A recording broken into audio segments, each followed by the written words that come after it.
Salam sejahtera, terima kasih karena bersama dengan saya di Nazilin Unity Channel. Kali ini ulasannya luar biasa. Kita nak mengulas apa yang jadi kepada kerajaan dan apa yang jadi kepada pembangkang.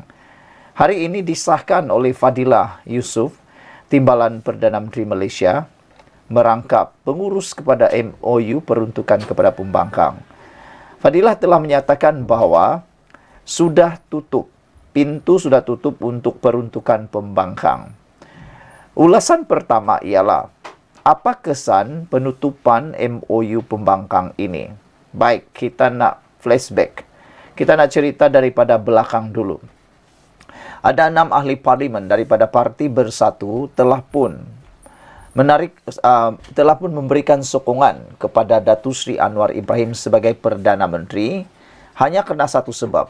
Bukan kerana lompat parti, bukan kerana hilang kepercayaan terhadap Muhyiddin Yassin, bukan juga hilang kepercayaan terhadap Perikatan Nasional, tapi mereka nak minta peruntukan untuk kawasan parlimen mereka kerana mereka tidak mahu pengundi ketinggalan di dalam arus pembangunan.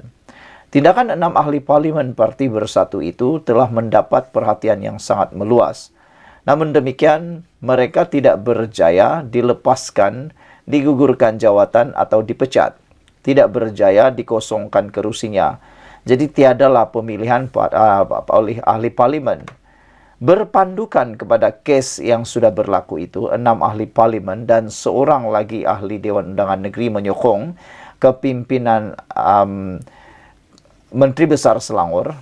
Apa yang dapat disimpulkan ialah, adakah selepas penutupan rundingan untuk peruntukan ahli parlimen ini akan menyebabkan berbondong-bondong lagi ahli parlimen daripada pembangkang akan menyokong Anwar Ibrahim, khususnya parti yang masih belum mewartakan dalam perlembagaan parti berkaitan dengan sebab musabab yang akan boleh dianggap sebagai lompat parti. Kerana yang seperti kita tahu, Parti Bersatu juga telah pun memindah perlembagaan mereka hanya selepas 6 ahli parlimen Parti Bersatu menyokong Anwar Ibrahim. Itu pun sudah terlambat.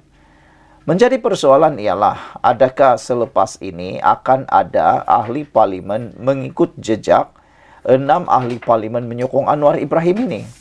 Dan seperti yang pernah didedahkan sebelum ini, mungkin ada 12 ahli parlimen lagi daripada pembangkang ataupun adun yang akan menyokong kerajaan Madani. Jika dipikirkan dan jika ada mengatakan bahawa mereka akan kehilangan kerusi kerana sudah ada akta lompat parti dan perlembagaan telah dipindah dalam parti tersebut, ialah begini, penjelasannya ialah mungkin saja mereka sudah tidak takut lagi untuk kehilangan kerusi kerana mereka telah dapat menghidu beberapa kepincangan dalam Parti Bersatu, khususnya dalam pemilihan Parti Bersatu baru-baru ini.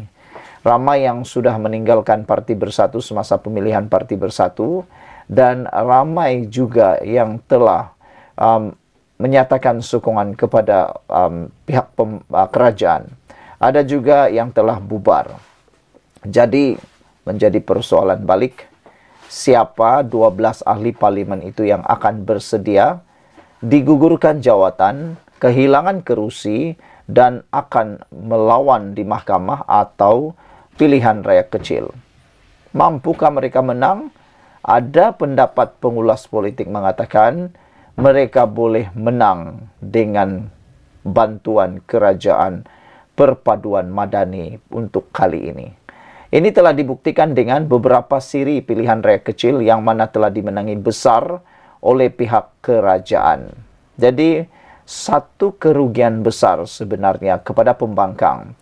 Menurut penganalisis politik dan pengulas politik, tindakan pembangkang tidak menerima MOU peruntukan itu satu kerugian besar. Mereka mengambil contoh semasa pemerintahan Ismail Sabri Yaakob, Perdana Menteri Malaysia yang ke-9. Mereka nyatakan bahawa pada waktu itu, Anwar Ibrahim selaku ketua pembangkang sanggup menerima MOU tersebut. kerana kata mereka Anwar Ibrahim lebih mementingkan kesejahteraan pengundi di kawasannya, rakyat di kawasannya, berbanding keegoan dan juga hipokrasi atau hipokritnya mereka. Mereka sanggup terima dan akhirnya kerajaan menjadi sangat stabil tanpa ada insiden tumbang-menumbang lagi.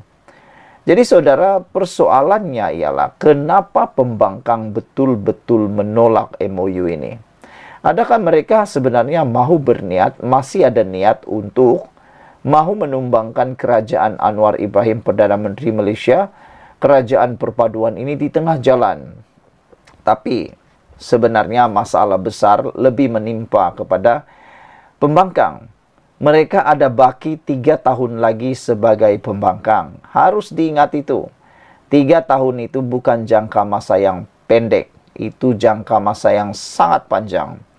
Pada waktu itulah waktu yang sangat kritikal di mana para pengundi akan menilai sejauh mana mereka mendapat pembangunan, bantuan dan sebagainya. Bukan hanya melihat pada bantuan air liur, tekak-tekak yang bising teriak sini sana di media massa maupun di parlimen. Apalah guna mereka bising teriak jerit sana sini kalau kerajaan ataupun rakyat dalam kawasan tidak mendapat apa-apa manfaat daripada mereka. Untuk mendapat manfaat pula perlukan peruntukan. Jadi sudah tentu peruntukan itu ada, tetapi tidak akan disalurkan melalui ahli parlimen atau melalui pengurusan parlimen, tetapi akan diberikan kepada pihak-pihak yang tertentu. Masih dapat, tetapi tidak akan dapat menaikkan nama ahli parlimen. Jadi yang merugikan, yang rugi sebenarnya adalah ahli pembangkang. Dan bagaimana pula, apa pula yang jadi kepada pihak kerajaan? Pihak kerajaan sebenarnya tidak ada kerugian apa-apa. Bahkan keuntungan besar kerana mereka boleh menyalurkan, kerajaan boleh menyalurkan peruntukan itu kepada pengurusan yang ditentukan sendiri oleh kerajaan. Dan ini pasti akan memberikan kredit tambahan kepada pihak kerajaan. Dan yang mendapat kerugian besar ialah pembangkang. Jadi saudara-saudara sekalian, apabila Fadilah Yusof menyatakan rundingan sudah ditutup dan beliau kata Perikatan Nasional secara simboliknya telah pun menolak pinangan dan kerajaan tidak akan merujuk pinangan itu, ini satu perkara yang amat merugikan pembangkang. Persoalan pertama tadi, berapa ramai ahli parlimen yang boleh bertahan selepas 3 tahun tanpa peruntukan parlimen? Adakah 12 orang ahli parlimen ini akan lompat dan akan menyertai kerajaan? Kita tunggulah nanti. Tinggalkan komen Anda. Salam sejahtera, terima kasih karena bersama dengan saya di Nazilin Unity Channel. Ada pengulas politik mengatakan padan muka pembangkang. Ada juga penganalisis politik kata siapa suruh kepada pembangkang.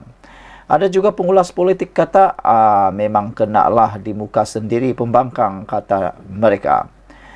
Ramai yang menyokong apabila MOU peruntukan pembangkang telah dikatakan oleh Fadilah, yaitu Timbalan Perdana Menteri Malaysia, yang ditugaskan untuk membuat rundingan dengan pembangkang, menyatakan bahawa rundingan sudah ditutup. Ada pengulas politik kata tiada lagi yang boleh dilakukan, atau dengan kata lain, pembangkang kini checkmate. Jangan salahkan orang lain lagi kalau sendiri yang sukar diurus. Keras kepala, ego, hipokrit dan angkuh, kata pengulas politik dan juga penganalisis politik. Timbalan Perdana Menteri menyifatkan pembangkang sudah menolak pinangan dan kerajaan tidak akan merujuk. Ini satu perkara yang sebenarnya sudah lama dinyatakan oleh para penyokong Pakatan Harapan, penyokong kerajaan perpaduan, supaya jangan dilambat-lambatkan. Lebih baik jangan beri lagi peruntukan pembangkang ini direct kepada para pembangkang. Sebenarnya peruntukan pembangkang ini masih ada, tetapi tidak diberikan direct kepada ahli parlimen, diberikan kepada pejabat ataupun pengurus-pengurus yang lain. Jadi saudara, apa pula pendapat Anda tentang keputusan kerajaan, keputusan Fadila mengatakan bahwa rundingan sudah ditutup, merujuk kepada MOU peruntukan pembangkang. Adakah dengan ini pembangkang akan lebih lagi meroyan atau lebih lagi susah dalam menguruskan dan memenangkan kerusi akan datang? Timbalan Perdana Menteri Malaysia, Fadila Yusof berkata, pintu rundingan berhubung memorandum persefahaman MOU berkait dengan peruntukan pembangkang sudah ditutup. Beliau yang diberi tanggungjawab melakukan rundingan itu menyifatkan MOU berkenan sudah ditolak pembangkang. Kata beliau, kalau orang dah tolak pinangan, takkanlah you nak rujuk. Malulah, katanya. Merujuk, menurut Astro Awani selepas berhadir majlis pelancaran Bulan Integriti Nasional 2024 di Kuala Lumpur. Pada 15 September lalu, Ketua Pembangkang Hamzah Zainuddin berkata, Ahli Parlimen Perikatan Nasional sebulat suara menolak draft MOU itu. Jadi kali ini kalau sudah tolak dan sudah terlambat, jangan pula masih lagi terhege-hege nak menyalahkan kerajaan, kata pengulas politik ini. Beliau yang juga Setiausaha Agung PN memberi 4 sebab fundamental penolakan, antaranya didakwa bertentangan Perlembagaan Persekutuan, dengan beberapa syarat dikenakan dikhawatiri menjejaskan hak istimewa orang Melayu dan Bumi Putra. Sehari selepas penolakan itu, Fadilah mendedahkan 2 draft MOU sebagai maklum balas pihak pembangkang yang dikatakan lebih gemar membuat kenyataan melalui media. Katanya draft itu didedahkan kepada umum bagi membuktikan ketelusan kerajaan Madani. Ada yang bertanya kepada Perikatan Nasional, kenapa bukan buat rundingan? Suka sangat nak terus buat sidang media, nak dapatkan perhatian media, tapi akhirnya makan diri, akhirnya mematuk diri sendiri. Bukan saja tidak dapat peruntukan, bahkan dimalukan diri sendiri. Ini kerana Fadila Yusof telah memaparkan atau menunjukkan, mendedahkan draft MOU tersebut kepada umum dan didapati apa yang disebut dan dikhawatiri oleh Perikatan Nasional itu adalah tidak berasas. Antara intipati MOU berkenan menggariskan obligasi wakil rakyat terbabit, iaitu bertindak sebagai komponen semak dan embang, bertanggungjawab dan membina, menyediakan pilihan dasar alternatif berbanding cadangan, dasar dikemukakan kerajaan, serta menahan diri daripada menyemai kebencian, diskriminasi atau keganasan sebagai suatu bentuk ekspresi politik atau pendapat peribadi. Wakil rakyat itu juga perlu mengakui dan mengisytiharkan perlembagaan dan sistem demokrasi berparlimen di Malaysia berasaskan prinsip maruah dan kesaksamaan semua manusia dan semua rakyat, mempunyai peranan untuk mempromosi dan menggalakkan penghormatan terhadap hak asasi manusia dan kebebasan asasi untuk semua, tanpa mengira bangsa, agama, bahasa dan budaya. Penandatangan juga mengakui dan mengisytiharkan perlembagaan dan sistem demokrasi berparlimen di Malaysia berdasarkan prinsip bahawa semua manusia dilahirkan bebas dan saksama dan mempunyai hak untuk mendapatkan perlindungan seksama daripada sebarang bentuk diskriminasi atau hasutan. Pada 19 September, Fadila mengalu-alukan pihak pembangkang mengemukakan cadangan baharu atau maklum balas mengenai draft MOU.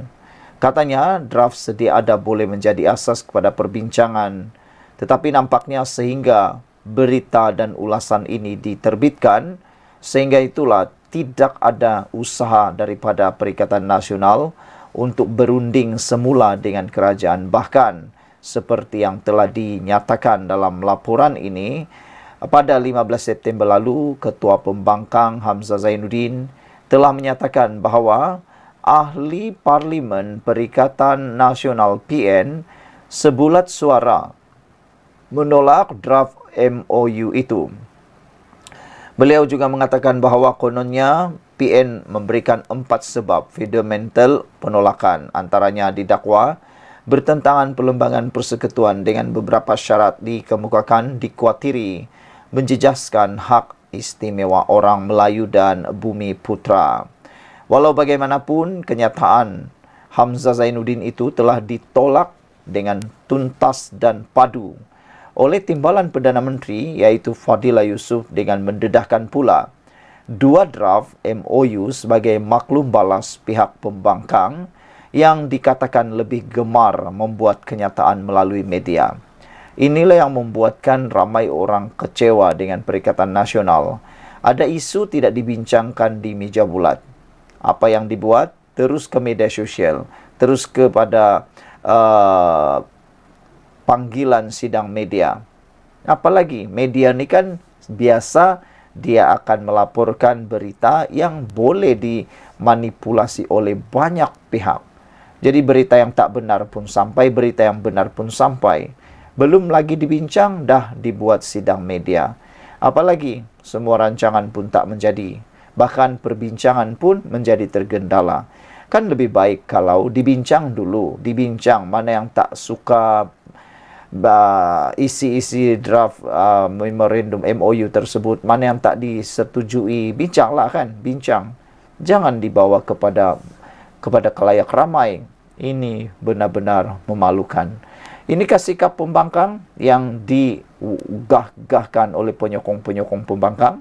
Anda tepuk dada tanya selera. Yang pastinya saudara sedia sekalian, hari ini telah disahkan bahawa pembangkang yang diketuai oleh Muhyiddin Hadi Awang kini mendapat berita paling malang, yaitu peruntukan pembangkang telah pun ditutup, sudah ditutup. Timbalan Perdana Menteri menyifatkan pembangkang sudah menolak pinangan dan kerajaan tidak akan merujuk. Beliau berkata, beliau yang diberikan tanggungjawab itu menyifatkan MOU berkenaan sudah ditolak pembangkang. Kalau orang dah tolak pinangan, takkanlah you nak rujuk. Malulah, kata Fadillah Yusof. Sekian untuk kali ini. Tinggalkan komen anda. Bye-bye.